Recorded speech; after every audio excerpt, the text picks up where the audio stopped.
Longtime Landline viewers will remember the handful of yarns we've done over the years with the father of holistic management, Allan Savory. The Rhodesian-born US-based biologist and rancher has been challenging generations of farmers and land managers to rethink the way they make the key decisions that affect the sustainability and profitability of their enterprises. Allan Savory has been back in Australia in the past few weeks, and as he told Landline's executive producer Pete Lewis, he's been intrigued by the current political debate over climate change and a carbon tax. I know it'll get awfully messy because they're trying to really create a very complex policy, and it's hard to do that where people are not deeply reflecting and where they're just getting into argument and counter-argument. So I think they've got great difficulty, and then because of our work on how to formulate complex policies like this, we're aware that it's almost impossible to do it in the environment in which they're trying to, in the way they're trying to do it. So I wish them all the best, but I think it'll get messy. Now, you've been coming backwards and forwards to Australia over many years. Do you get a sense that agriculture is any more receptive to the need to take action on climate change than other parts of the economy? Again, it's difficult to assess that when you're just a passing visitor. I think that the work we're doing, which is absolutely essential to being able to truly address climate change, is beginning to grow rapidly. We almost seem to be reaching a tipping point, so that I do sense and see, but I don't know to what extent we're talking to the choir. It's hard to pick up what the mainstream thinking is, but I suspect that the mainstream thinking is still aggravating the problem. What I mean by that is if Australia is to address the floods and droughts, 80% or so of which are man-made and don't have anything to do with climate change yet, if they're to really address that, the mainstream thinking of science, not just in Australia but worldwide, is to do so using technology, resting land, or fire. And with those tools, it's simply not possible to seriously address or reverse desertification and thus climate change. So I think that you're fraught with difficulties, what you're trying to do here.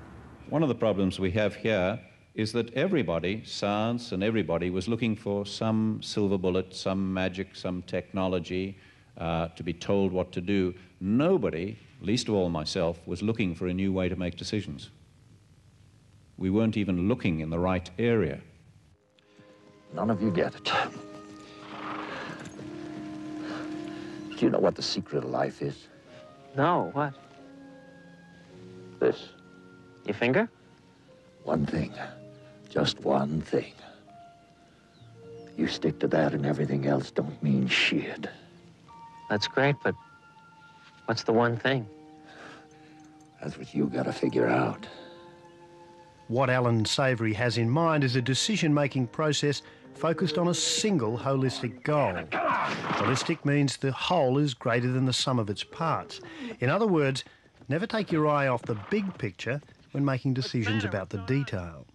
Some people get it very quickly and it's profoundly simple, and some people have come to training year after year after year and they just never get it. I first encountered Allan Savory and holistic management at a conference in Orange in central western New South Wales back in 1999. And many of us find our comfort zone very hard to break out of and do things that are quite different, that many of our neighbours might quite approve. But unless we do, you'll just go down with the rest of your neighbours who are complaining all the time about how the world is crashing commodity prices, how the world is cruel, how the government ought to do something. But it's you that is the answer. The professor hit on the one thing that seems to distinguish holistic farmers from everyone else. They all seem powered by positive thinking. So what's the take-up been like in the 12 years since we did that story? Well, it's been better than any other continent because we've had some very high-quality people from Australia get a detailed training, and they're very skilled coaches and teachers. And in the Savory Institute now, where we're going to be calling on people like this worldwide, I'm afraid we're going to be looking to Australia for some of our best people. that trained with us some years ago. So you have them here. You've had a lot of media attention, etc. You are a smaller bureaucracy, a country that's able to move more easily than giant countries and bureaucracies. So I have high hopes for here because of the Australian mentality, the attitude, size of the country and the quality of the people you've got. So I think you're going to end up world leaders. George King convinced his family to give holistic management a go on their property near Orange, a continuous farming enterprise since colonial days. Coombing Park was very nearly history itself.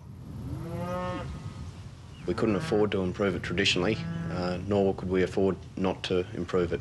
Both ways we would have gone broke. So we had to make some massive changes.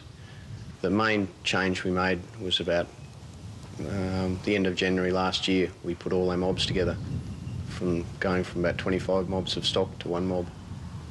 What'd your neighbours think? Oh, I think we're mad, I think. They're just through basic lack of understanding. Now, from your experience, do progressive family farms tend to adopt this new way of thinking quicker than corporates, universities and, say, bureaucracies? Yes, definitely, and without question, families tend to adopt it earliest. Tragically, often coming to us when they're nearly broke, but that we can still help them, but that's tragic. And then governments, universities, they follow much later, and that's the norm. Individuals within government, individuals with universities have worked with us many years, for many years, but for them to get institutional change is as difficult as it is for me. It takes a long time to get institutional change. An example of that is overgrazing of plants. We've known for over 60 years that that's not due to animal numbers, and ranchers, farmers, people, independent scientists have picked that up, worked with it for 60 years, and governments, environmental organizations, even ranching organizations have yet to accept that 60 years later.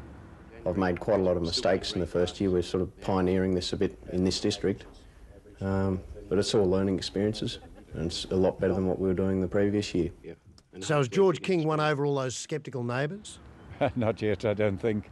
The neighbours always look over the fence and say you're getting more rain. I think that's common worldwide. Allan Savory, we appreciate your time. Thanks for joining us again on Landline. Well, thank you for your support.